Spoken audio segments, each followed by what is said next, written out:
are not waiting. Come to the front door with your hands up. Do it now. I got her down now. Keep coming. Yes. Top of it. Top of it. Here you go.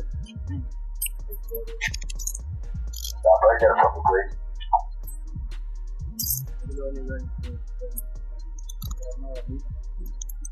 In case you missed it, NBA YoungBoy dropped a new song called Finest, but it's already stirring up fresh legal trouble.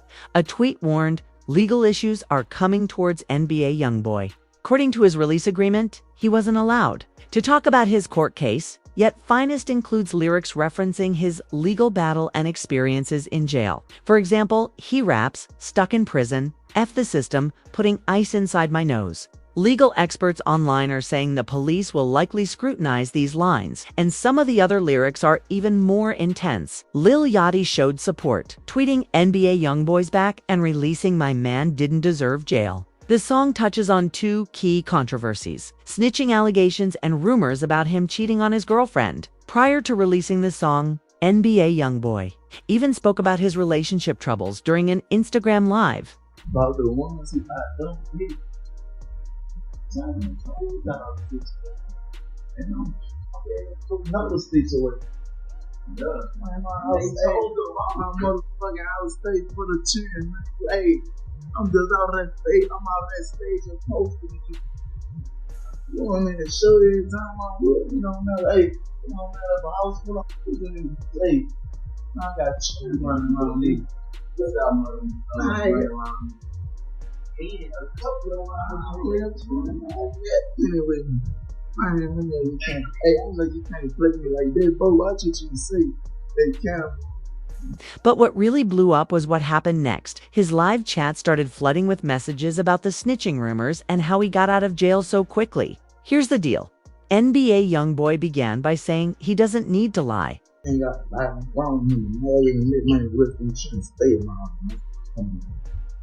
All the police are criminals. Everybody case drop but mine. What they tell you? And this got some modern day shit going on, man. Don't got no evidence on me. Ain't got shit, you know. Hey, but they want to keep me ain't down. And they whole mother law enforcement. I got way more shit on my mind every day. And what you talking about? Yeah, man, give me some money. As NBA YoungBoy kept talking, it became clear he was initially called out on No Jumper for snitching. A rapper named Famous Richard claimed NBA YoungBoy is cooperating with the feds. This came from an Instagram post saying, "YoungBoy's telling." Fans pointed out that this is the third time he's been released by federal authorities in 4 years despite facing new charges. One post noted, "You can't do 10 months of a 23-month sentence. My first offer was 5 years for a firearm the police put on me, but YoungBoy is definitely police. It's probably why Smirk is locked up too." Fans then shared a clip of YoungBoy walking around prison, wondering how one of the biggest rappers could be so unaware of his surroundings behind bars. Alongside that video was a tweet saying, "Honestly, I kinda believe it too." FreeYB. Everyone needs to stay muted. Okay? Go. FreeYB. Alright, Mr. Galden's case has already been called. He's done with court today. For those of you interested, everyone keep yourselves muted. FreeYB. Moments later, NBA YoungBoy entered the courtroom laughing and smiling after hearing support from one of his fans. Once inside, he was required to sign a legal document confirming that he understands English and to state his highest level of education, which was recorded as 8th grade. However, there's a chance YoungBoy could return to jail due to his new song, Finest. According to court files, on May 10, 2021, YoungBoy was charged and arrested for firearm possession by a convicted felon and possession of an unregistered firearm. At the time, he was filming a music video with several friends playing loud music and dancing on the hood of a car in a random neighborhood. A concerned resident called the police, reporting several men dancing around holding firearms with very loud music playing. Police arrived immediately, recognized NBA YoungBoy and detained him on the spot. Yesterday at court, the body cam footage of the officer who put the cuffs on YoungBoy back in September during that music video. The cop comes right up to him, whatever, he puts the cuffs on him. And then YoungBoy's reaction is kind of hilarious. I thought it might be interesting for y'all. He was like, yo, big dog, man, what you doing, man? Why you putting these cuffs on me? That's what he was calling the cop. He was calling the cop big dog. He's like, big dog, help right now. I didn't do nothing. You can search me. I got nothing on me. Cop doesn't listen. Cop puts him in and the whole time, YoungBoy's like, yo, man, what you doing, man? Big dog, why? And it really goes to show you a lot about this case. YoungBoy didn't think he did anything wrong. He didn't think that they were going to go and start taking footage from music videos and said, you held a music video and you're a felon and that's a federal felony and you're going to face 3 to 5 years. No, and it really shows you that these federal laws, as applied to kids like NBA YoungBoy from the hood, are extremely unfair and extremely punitive, and we need to take a good, long look on what's going on there. While NBA YoungBoy was being handcuffed, his cameraman forgot to delete the music video footage. In a last-ditch effort, he tried to erase it, but NBA YoungBoy was clearly seen holding and brandishing a firearm on the video. Unfortunately for YoungBoy, the police seized the camera before any deletion could occur, leaving the feds with high-quality 4K footage of him with a weapon. His lawyer attempted to get the charges dropped by arguing that the camera was seized illegally, but the court rejected this claim. It was later announced that NBA YoungBoy lost his appeal, allowing prosecutors to use the firearm footage against him in court. Update on NBA YoungBoy, who lost the appeal with the federal appeals court. He can take it up to the Supreme Court. What happened?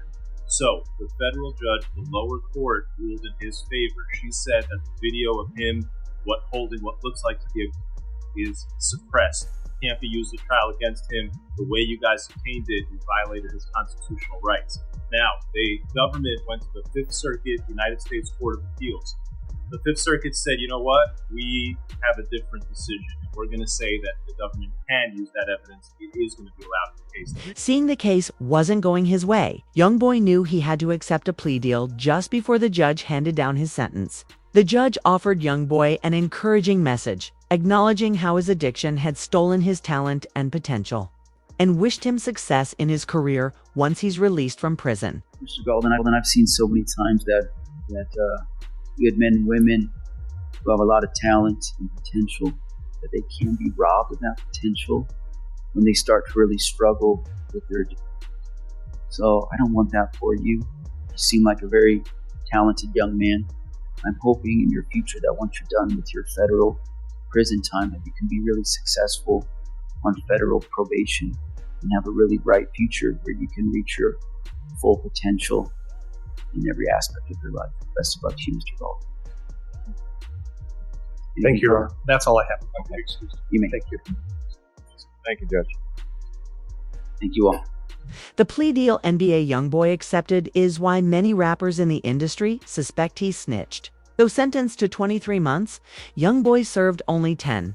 His lawyers explained, I wrapped up YoungBoy's case. He got 23 months, but due to credit from another case in Louisiana, he should be out in 3 to 4 months. However, because of overcrowded jails, he became eligible for release after just 2 months. On March 3rd, Rich the Kid hinted at this during an interview with DJ Academics, with both agreeing that YoungBoy would be released very soon. Drake, why be there?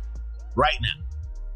And I ain't gonna lie to you, because I was even looking at my Spotify like recap. Yo, I think hip hop is YB has to stay out of jail. Yo, we're thirsty for his. There's a it's more music with him. Wait on it. However, things take a darker turn, as it appears YoungBoy's freedom might be short-lived. In a bid to keep him behind bars, the feds brought up the death of rapper Jada Young, noting that both artists were Louisiana natives. Jay had expressed a desire to collaborate with NBA YoungBoy and had even praised him in an interview. Me and YoungBoy, soon we will be making music together. I'm a fan of YoungBoy music. Yeah, we gonna collaborate pretty soon. We just can put on for our state, because when we do, I feel like this is gonna be one of the hardest collaborations ever. They later released their collaboration Up With Me, but eventually had a falling out after Jay posted a snippet of an unreleased YoungBoy track on his Instagram. NBA YoungBoy quickly responded in the comments, "Delete this now. I don't know how you even got my song. I don't play like that." In response, Jada Young defended himself, stating he wouldn't tolerate any disrespect. I'm a real and I stand on everything, you hear me? Ain't no gonna play with me, ain't gonna disrespect me. Jay then dropped a song called 38K taking shots at NBA YoungBoy. In the lyrics, he rapped, "You put that comment on my post. They laughed, but I was laughing when your baby mama was on me," referencing leaked photos of JD Young hanging out with NBA YoungBoy's baby mama. In response, YoungBoy tried to confront JD Young but fell short in the streets. Meanwhile, the feds began trying to link NBA YoungBoy to JD Young's death, attempting to hold him responsible. You be hiding. We were headhunters, man. Come on, man. Open their mouth, came to what it was, man. Oh. The feds looking into NBA YoungBoy's possible involvement definitely adds a serious layer of risk for him, even if they haven't been able to prove it in court yet. Whether he had any part in Jada Young's passing is hard to say without concrete evidence. It could be rumor or speculation fueled by their public feud and street connections. What's your take? You think there's more behind the scenes? Or is this just another case of the feds casting a wide net around rappers with violent associations?